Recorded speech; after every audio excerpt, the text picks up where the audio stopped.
le monde, c'est Christo et l'heure est très grave. Tu as pu le remarquer sur mes précédentes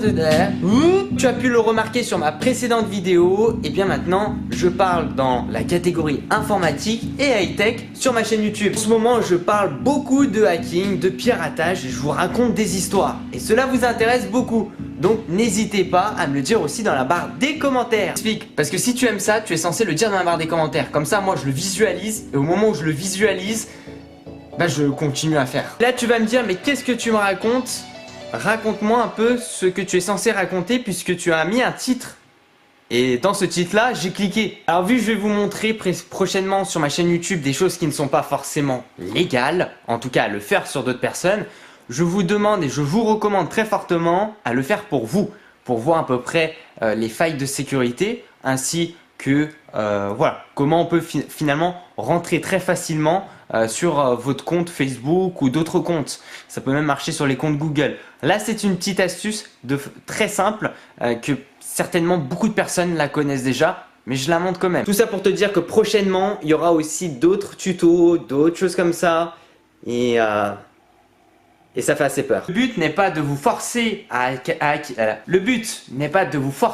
hacker des gens ou à faire ce genre de choses, mais de vous prévenir qu'il y a des failles qui sont flagrantes. C'est parti, j'ai pris le PC, on record en même temps maintenant, c'est parti, let's go. Alors, qu'est-ce qui se passe sur l'ordinateur? C'est-à-dire, en fait, là, ce que je vais vous montrer, c'est une petite faille qu'on retrouve dans le code HTML, que ce soit ici, par exemple, on est sur Facebook, ou que ce soit sur d'autres sites internet, ça fonctionne. La plus grosse faille et la plus grosse erreur de la plupart des personnes, de 90% des personnes, 95% des personnes qui utilisent un ordinateur portable ou un ordinateur fixe, c'est le système de cookies. Qu'est-ce que c'est? Eh bien, c'est lorsque le navigateur web va enregistrer tes mots de passe. Tu peux par exemple, même ici je suis sur Google Chrome, tu peux accéder dans les paramètres de Google Chrome pour essayer de voir les mots de passe que tu as tapés. Parce que bien sûr lorsque tu as un cookie, en fait il est enregistré sur ton navigateur web. Attention, là on va le faire de façon très simple pour commencer, pour cette première vidéo. Donc je suis sur la page Facebook et vous allez voir qu'après c'est assez surprenant. Je vais tout simplement me déconnecter et on va constater que, attendez, je me déconnecte, voilà. Que lorsque je vais vouloir me reconnecter, eh bien, il y a le système de cookies qui est enregistré avec mon adresse email, avec aussi les petites étoiles. Lorsque je veux sélectionner ces petites étoiles ou ces petites, je ne sais pas comment on les appelle, je fais CTRL-C et CTRL-V quelque part, eh bien, en fait, ça n'apparaît pas grand-chose puisque c'est crypté ou voilà, bref, enfin, il n'y a pas grand-chose derrière. Donc à partir de ce moment-là, lorsque je me déconnecte, je vais tout simplement faire un clic droit, faire inspecter l'élément. Il va directement, depuis le code source, normalement, m'afficher l'élément que j'ai sélectionné. Je suis ici donc dans Password, dans Input Text. Alors ce que je vais faire, c'est que je vais tout simplement, pour pas vous montrer mon mot de passe Facebook, ça serait assez embêtant, je vais enlever ce que j'ai comme mot de passe et je vais mettre par exemple Christo Lyonnais. Vous allez voir. Pour les gens qui connaissent, je vais vous expliquer certaines choses. J'ai mis Christo Lyonnais si je l'ai pas mal tapé. Nous avons donc le input, le class, le name, le type et le pass. Alors, si je dis pas de bêtises, normalement c'est dans le attendez, je vais passer par là. Je crois que c'est dans le type password. Nous allons taper texte et on voit Christo Lyonnais, ce que j'ai tapé. C'est-à-dire que là, en quelques secondes, je peux, par exemple dans ma classe ou ailleurs, si le gars n'a pas fermé sa session, je peux accéder à son mot de passe s'il a enregistré en cookie. Pour accéder normalement à ce mot de passe là, je dois être en possession du mot de passe administrateur de l'ordinateur. C'est ce qu'on fait normalement lorsqu'on accède aux paramètres de Google Chrome. Imaginons Google Chrome. Eh bien il va me demander le mot de passe. Sauf qu'ici j'arrive à trouver une solution où je n'ai pas besoin de mot de passe et je vais tout simplement prendre dans le HTML et lui demander de m'afficher le texte en fait de ces petites étoiles et il m'affiche tout simplement le mot de passe. Ouais, mais ça sert à quoi finalement? Parce qu'il faut avoir accès à l'ordinateur. Pas forcément. Tu peux prendre contrôle à distance un ordinateur avec son adresse IP, son adresse MAC qui n'est pas censé normalement changer, enfin qui ne change pas sur un PC.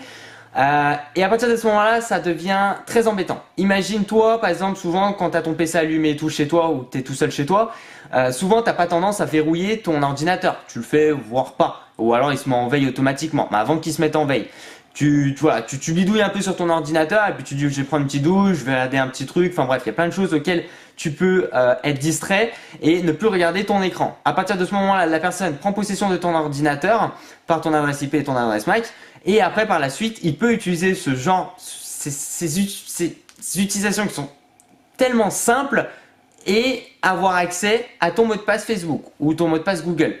Si tu le fais rapidement, tu en as pour 5-10 secondes. Après bien sûr, il n'y a pas que ça comme style voilà, pour trouver des mots de passe sur Facebook ou sur d'autres réseaux ou sur d'autres sites internet. Il n'y a pas que ça. Ça c'est vraiment la base, tu vois. Si tu connaissais pas ça déjà, normalement tu devrais te dire dans ta tête, oulala, le gars en 10 secondes, il prend mon PC ou il contrôle mon PC à distance, et ben il a accès à tout ça. Et c'est vrai que c'est assez embêtant. Le but ici c'est de vous prévenir et de vous dire qu'il faut faire assez attention parce que regardez là, un gars lambda qui ne s'y connaît même pas vraiment en informatique, il peut faire ça. Je ne veux pas dire que je suis un gars lambda, hein. Je suis pas lambda, je te préviens. Pas pour rien que certaines entreprises ou même des particuliers vous conseillent de ne pas enregistrer vos mots de passe sur les navigateurs web. Maintenant, rendez-vous bien compte que c'est hyper méga facile si on a accès un petit peu à ton ordinateur, bien avoir accès à tes mots de passe. Aussi, très important, c'est que les mots de passe, le gars qui tape un mot de passe et son mot de passe Facebook, c'est un 2, 3, 4, et bien pour son adresse mail, ça sera forcément un 2, 3, 4. Je sais. Les gens n'ont pas vraiment tendance à avoir un mot de passe dédié à un compte spécifique. C'est pour ça d'ailleurs qu'il y en a beaucoup qui se font complètement hacker parce que tu crées un faux site internet sur quelque chose, le gars il s'enregistre, il crée un compte, il met un mot de passe et toi, bah forcément dans ta base de données, bah t'as son compte et t'as son mot de passe. Ouais, je sais. Ou il y a le phishing sinon, mais ça devient compliqué en ce moment. Si t'es vraiment intéressé par ce genre de vidéo, n'hésite vraiment pas à mettre un j'aime à la vidéo, à partager cette vidéo et à m'aider en partageant partout. Tu partages à droite, à gauche, à droite, à gauche, tu peux être comme ça, comme ça. Tellement t'es pas concentré, tu sais plus ce que tu fais dans ta vie, tu partages. Tu partages, tu partages, tu partages, tu partages. Et à partir de ce moment-là, quand on arrive à ce moment-là, je ferai de plus en plus de vidéos sur ce genre de choses. Bref, on se retrouve très prochainement les gens, faites très attention. Je vous dis à la prochaine, ciao ciao.